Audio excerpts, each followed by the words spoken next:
সমগ্ৰ ৰাজ্যজুৰি আজি কৃষ্ণ বন্দনা আৰু আজি ৰাস মহোৎসৱৰ দিনা সমগ্ৰ ৰাজ্যৰ লগতে উজনি অসমৰ বিভিন্ন প্ৰান্তত শ্ৰী শ্ৰী কৃষ্ণৰ ৰাস মহোৎসৱ এই যিটো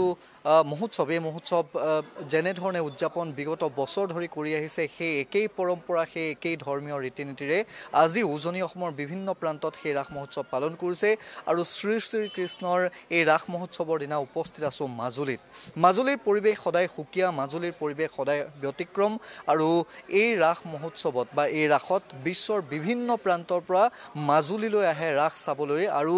বৃন্দাবনৰ নিশা সেই যি পৰিৱেশ সেই পৰিৱেশ আপুনি বিভিন্ন সত্ৰত মাজুলীৰ বিভিন্ন সত্ৰত বা মাজুলীৰ অলিয়ে গলিয়ে আপুনি দেখিবলৈ পাব। আৰম্ভ কৰিছোঁ ঐতিহাসিক নতুন চামগুৰি সত্ৰৰ পৰা যি চামগুৰি সত্ৰৰ মুখা শিল্প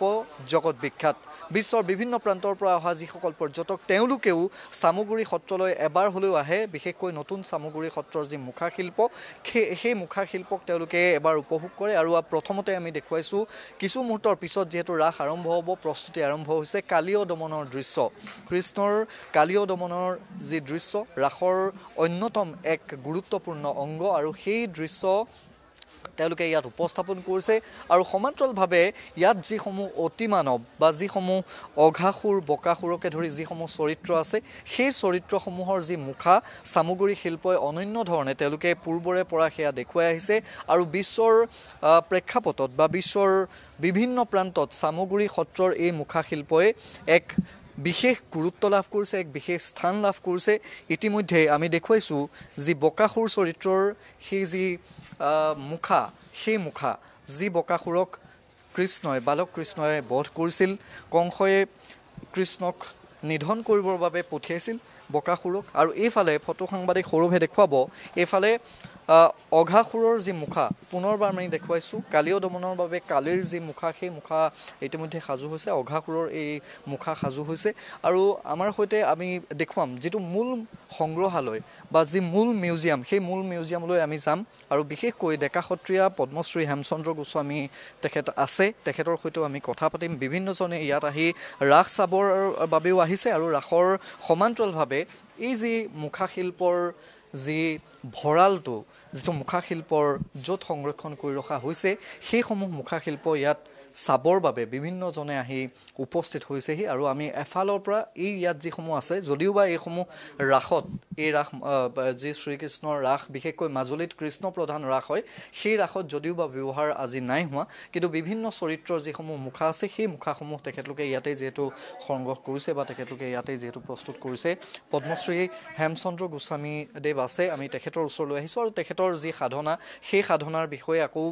পুনৰ দোহৰাৰ যিহেতু প্ৰয়োজন নাই মই আপোনাৰ ওচৰলৈ আহিছোঁ। আজি ৰাস মহোৎসৱ উপলক্ষে বিশ্বৰ বিভিন্ন প্ৰান্তৰ পৰা মাজুলীলৈ ৰাইজ আহিছে বা আহিব আৰু বিশেষকৈ নতুন চামগুৰি সত্ৰৰ যি মুখাশিল্প সেই মুখাশিল্প চাবলৈও ইতিমধ্যেই বিভিন্নজনে ভিৰ কৰিছে গতিকে ৰাইজলৈ কি আহ্বান থাকিব?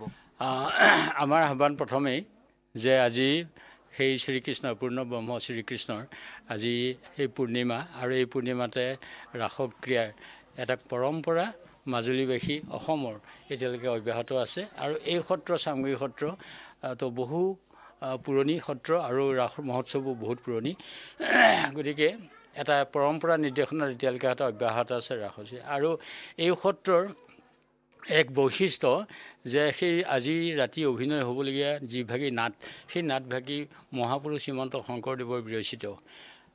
কেলিগোপাল নাট 6খন নাটকৰ অন্তৰ্গত এক বিশেষ নাট যিখন নাটকৰ যোগেদি এটা সুন্দৰ বাৰ্তা আমাৰ সমাজখনলৈ দিছে যে আত্মা আৰু পৰমাত্মা মিলনৰ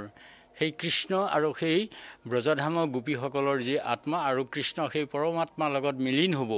আৰু সেই বাঞ্ছা সিদ্ধি কৰিব কৃষ্ণই আৰু এটা লীলা সেই লীলাই হ'ল ভক্তিৰ ৰস আৰু সেই ভক্তিৰ ৰসৰ মাজত এই ৰাস হ'ব আৰু তাৰ লগত সংগতি এই চামগুৰি সত্ৰৰ ঐতিহ্য এক কলা এতিয়ালৈকে অব্যাহত আছে যিটোক মুখা বুলি কোৱা হয় আৰু স্বাভাৱিক মুখে প্ৰকাশ কৰিব নোৱাৰা চৰিত্ৰবিলাক সেইবিলাক মুখত মুখা পিন্ধি লৈ অভিনয় কৰিব আজি ৰাসযাত্ৰা মহোৎসৱত। প্ৰায় সকলো মুখা আমাৰ প্ৰস্তুত হৈ ভিতৰত সজাই বা সেইখিনি সময়মতে পিন্ধিব পৰাকৈ থৈছে মাত্ৰ এটা চৰিত্ৰ মোৰ ইয়াত আছে গতিকে মুখা বুলি কওঁতে আমাৰ এটাই হয় যে এটা অসুৰ ৰূপ প্ৰকাশ কৰিবলৈ হ'লে আমাৰ স্বাভাৱিক মুখখনে সম্ভৱ হৈ নুঠে আৰু সেইটোৱেই মুখাৰে সেই এখন মুখ ঢাকি সেই ৰূপটো প্ৰদৰ্শন কৰে অৰ্থাৎ এই মুখা মুখত পিন্ধি এই মুখ লুকুৱাই ৰাখে আৰু যেতিয়া সি কথা ক'ব বচন ক'ব ডাইলগ দিব তেতিয়া তাৰ ৰূপটো হয় এনেধৰণৰ আপুনি যদি ৰাইজক উদ্দেশ্যে অকণমান যদি সংলাপ আপোনাৰ ফালৰ পৰা আমি লাভ কৰোঁ আচলতে এইবিলাক আমাৰ নিজৰ নিজৰ এটা ভাও থাকে সেই ভাওত সংলাপবিলাক থাকে কিন্তু এটা কথা ঠিক মই সংলাপ নহ'লেও এই চৰিত্ৰটোৰ ৰূপটো দেখাইছোঁ যে এই চৰিত্ৰটোৱে এটা তাৰ যিটো ভয়ানক ৰূপ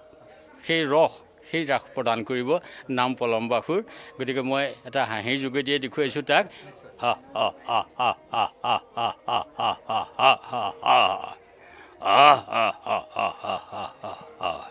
এইবিলাক চৰিত্ৰ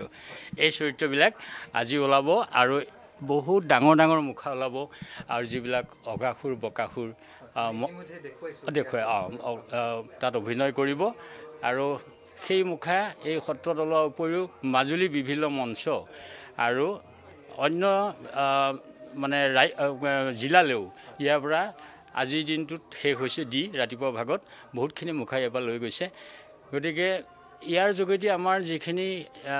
ছাত্ৰই শিকিলে তেওঁলোকে এটা স্বনিৰ্ভৰশীল এটা নিজৰ অৰ্থ দিশত তেওঁলোকে এই উৎসৱৰ লগতে সংগতি ৰাখি তেওঁলোকে চলিব পৰা পথ এটাও মুখাই দিছে গতিকে আজিৰ দিনটোত বহুত মানুহ আৰু যিখিনি মানুহে মুখাক শ্ৰদ্ধা কৰে সেই ঘৰত সজাবলৈ সৰু সৰু মুখা ইয়াৰ পৰা ক্ৰয় কৰিছে গতিকে মই এইকাৰণেই ক'লোঁ যে ৰাসৰ লগত এটা মুখাৰ সম্পৰ্ক যথেষ্ট অসুৰ দুষ্ট দ্বিতীয় অসুৰবিলাক মুখা হয় গতিকে সেই মুখাবিলাক আজি পৰিৱেশন হ'ব গতিকে মই এই চেনেলৰ যোগেদি সকলোকে কৈছোঁ আজি হ'ব আৰু আজি সময় পৰিলেই ৰাসৰ আৰু কাইলৈও হ'ব গতিকে সকলোৱে আহিব ধন্যবাদ জ্ঞাপন কৰিছোঁ কৌস্তভমণি কাকতি